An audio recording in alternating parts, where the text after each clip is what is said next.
If you're between 65 and 80 years old and you can still do one simple thing, there's a high chance you're going to make it to 100. This isn't some quick fix, magic trick, or marketing gimmick from the latest anti-aging product. It's backed by decades of solid scientific research that's been proven time and time again. In fact, a massive study done by researchers in Brazil involved over 2,000 adults between the ages of 51 and 80. What they found was eye-opening. People who could perform this one simple task without support, meaning no arms, no assistance, were 5 times more likely to live longer than those who couldn't. Sounds extreme, right? But it's not. When you think about it, this task is the perfect indicator of key factors like strength, balance, coordination, and mobility, which are the true secrets to aging well. Now I know what you're probably thinking. Is this about how much I can bench press? Can I still run a marathon? Do I need to twist myself into some yoga pretzel? Nope, not at all. This isn't about doing something extreme or fancy. It's actually way simpler than that. Let me give you a real-world example. Take my friend Jack, who's 72. He plays golf, walks every day, and cracks jokes like he's still a teenager. He's not taking a bunch of supplements, and he's certainly not vegan, but he aced this test. His doctor actually told him, "Your blood works fine, but it's the way you move that really tells me how well you're doing."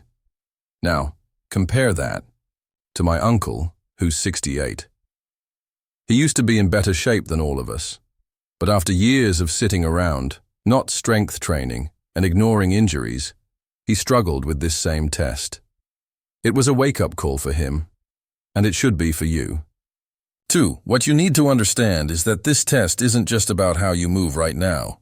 It's about your future, the next 5, 10, even 20 years. How you move today is a direct reflection of what your body will look like down the road. Stick with me, because in this video, I'll walk you through the test, explain what it means, and show you how to improve it if you're struggling. Trust me, this one simple thing could be the key to your longevity. That's the biggest misconception most people have when it comes to aging well. They think longevity is earned through extreme fitness routines, strict diets, or some high-level athletic feat. But that's not how this works. Living longer doesn't require you to become a triathlete. It requires you to stay functional. It's not about six-pack abs. It's about whether you can stand up off the floor without looking like you just lost a wrestling match with gravity. It's not about chasing youth. It's about maintaining control. Let me tell you about Linda. She's 76, never lifted a weight in her life, never joined a gym. But every morning, she practices getting down on the floor and back up again, just once, with no help. Her grandkids think it's weird. Her doctor thinks it's brilliant. That one habit alone? It's keeping her joints strong, her muscles firing, and her balance rock solid. Compare that to someone like Paul. He's 69 and proud of how much he walks. And that's great. But he avoids bending down, avoids stairs, avoids anything that challenges his stability or flexibility. You know what happens over time? You don't just lose strength, you lose confidence. And once you lose that, it's a fast slide. Here's the truth most fitness influencers don't want to tell you. You can't supplement your way to a longer life. You can't just eat clean and expect to stay agile. You have to move in ways that challenge your coordination, strength, and stability every single week. And the best part? That doesn't mean burpees or deadlifts. It means controlled real-life movements that mimic what your body actually needs: sitting, standing, reaching, balancing, climbing stairs without clutching the railing like it's a lifeline. What we're going to talk about next is the actual test the movement researchers use to gauge all of this in one shot. It's deceptively simple. You might think, "I can do that, no problem." Or you might try it and go, "Whoa, okay, that was harder than expected." Either way, it's going to tell you a lot. So if you've ever believed that aging well means endless cardio, painful push-ups, or spending hours in a gym filled with mirrors and resistance bands, forget all that. Longevity isn't about looking fit. It's about being able to do the little things, without fear, without pain, and without help. The test that scientists, doctors, and geriatric researchers have been quietly using to predict longevity, it's called the sit and rise test. And yes, it's exactly what it sounds like. Here's how it works. You stand upright, barefoot, with your legs crossed. Then, without using your hands, arms, or any support, you slowly lower yourself to the floor and then rise back up again. Simple? Yes? Easy? That depends. You start with a score of 10. Every time you use your hand, your knee, your arm, or even lose balance a bit, you lose a point. Most people are shocked at how many points they burn just getting down and up once. But here's the kicker. A score of 8 or higher is associated with significantly longer life expectancy. In one long-term study, people who scored less than 8 were 5 times more likely to die within 6 years. Now don't panic. If you try it and wobble a little, you're not doomed. This isn't about perfection. It's about awareness. It's about knowing where you're at, so you can improve. Think of it like your health credit score. It doesn't define you, but it sure gives you a strong signal of where things are headed if nothing changes. I'll show you how to improve your score, fast, no matter your age or starting point. Now, I know what you might be thinking. Okay, so I sat down and stood up without face planting. Cool. But what does that actually mean for my health? Here's the truth. The sit and rise test is not just some quirky party trick or a random physical challenge. It's a full-body systems check, kind of like how your car's dashboard lights up when something's off. Only in this case, your body is the dashboard, and this test lights up where the weaknesses are hiding. So what exactly does this test measure? 4 core things. And no, it's not just about strength. First, it measures balance. Can you lower yourself and stand back up without tipping over like a sleepy toddler? That might seem trivial. But balance is a major predictor of fall risk. And for people over 65, falls are the #1 cause of injury-related deaths. One bad fall can change the entire trajectory of your health. The test exposes imbalances before they become emergencies. Second, it measures flexibility. Not yoga class kind of flexibility, but real world. Can you bend down and tie your shoes without holding your breath? Flexibility. When your joints stiffen up, your movement becomes limited. And once that happens, most people stop moving entirely, and decline accelerates fast. Third, it tests mobility. This is a big one. Mobility is your ability to move freely and easily. It's a combo of flexibility, joint function, and strength. If your hips are locked up, your knees ache, or your ankles can't support your weight, you'll feel it in this test, instantly. And improving mobility is one of the fastest ways to boost your independence. Finally, it measures strength, but in a practical way. Not how much you can lift, but whether your muscles can work together in harmony to get you down and back up smoothly. That's called functional strength, and it matters way more than bench pressing 200 pounds when you're 75. Let me give you a real example. Harold, a 72-year-old I worked with, could walk 3 miles a day. Impressive, right? But when he tried the sit and rise test, he needed both hands, a knee, and still almost toppled over. That walk every day gave him endurance, but it didn't give him coordination or joint control. Now compare him to Diane, 68, who's never run in her life, but does basic movement exercises twice a week. She aced the test. Why?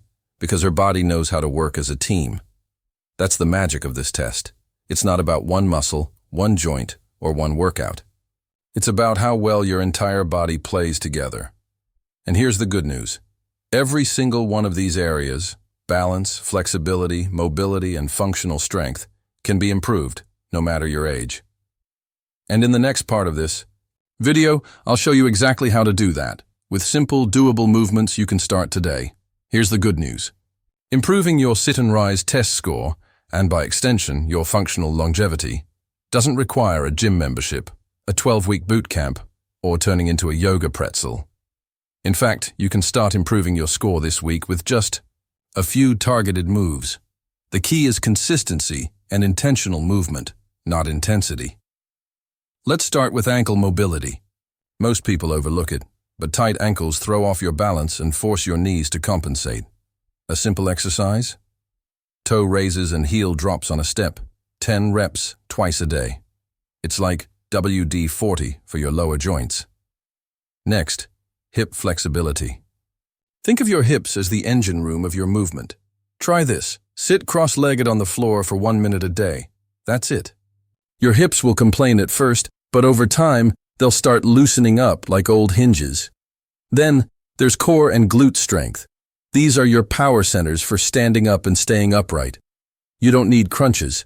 Just start with glute bridges and bird dogs. 2 sets of 10 every other day. Finally, practice the actual movement. Yep. Do the sit and rise test itself. Treat it like a skill, not just a test. The more you do it, the better your body coordinates all the moving parts. Take Edna, 74, who emailed me after trying this for 3 weeks. She went from using 2 hands and a knee to standing up clean, no hands. Her secret? She did 3 reps a day. That's it. Progress doesn't come from pushing harder. It comes from moving smarter and more often. Now you might be thinking, okay, I'll improve my score, but why does it really matter? Is it just about getting up and down from the floor? The truth is, improving your sit and rise score isn't just about impressing your friends with your balance. It's about preserving your independence and living longer, healthier, and with more vitality. Take Larry, a 68-year-old who worked on his mobility for just a few months. When I first met him, he had to call his wife for help getting off the floor. But after a few months of consistent practice, he could get up and down without a hitch. That meant more than just flexibility. It meant he could keep up with his grandkids, get in and out of his car easily, and enjoy a more active lifestyle without fear of falling. Here's the thing. Improving your score has been linked to better cardiovascular health, lower inflammation, and even stronger cognitive function. Your body works like a machine. The better it moves, the better it functions across the board. One of the most common misconceptions I hear from people over 65 is, I'm too old to change my health. It's too late for me. And to that, I say, absolutely not. Let me tell you about Joyce. Joyce is 71. When we first met, she was skeptical about improving her sit and rise score. She felt like the damage had already been done, but she decided to give it a shot anyway. Fast forward 4 months, Joyce went from needing a hand and a knee to rising up with no support at all. She said to me, I didn't just get stronger, I feel younger. And here's the kicker. She felt confident enough to start hiking again with her friends. Her improvement didn't just change her body, it changed her mindset. Here's the truth. It's never too late. Your body can adapt, no matter your age, as long as you're willing to put in the effort. Small, consistent changes, like the ones we've talked about, can lead to dramatic results.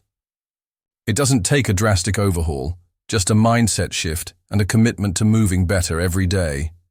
You've heard it before, and I'm going to say it again. Consistency is key.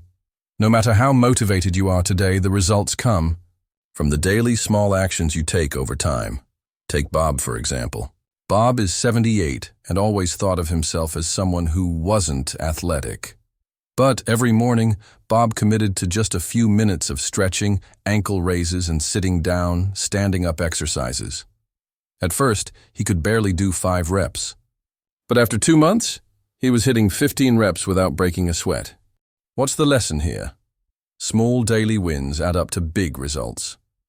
Bob didn't try to overhaul his life in one go. He just did the work consistently, little by little. And in the process, he didn't just improve his sit and rise score. He improved his overall energy, mobility, and confidence. It's the same for you. Whether you're practicing 10 minutes of simple movement or challenging yourself with more, it's that consistent effort that pays off. You don't need to be perfect, just consistent. Over time, those small efforts compound into a healthier, more active version of yourself.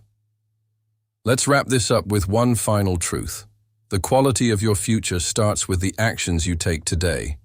Whether you're 65 or 85, you have the power to change the way you move, feel, and live. But it's up to you to make that choice.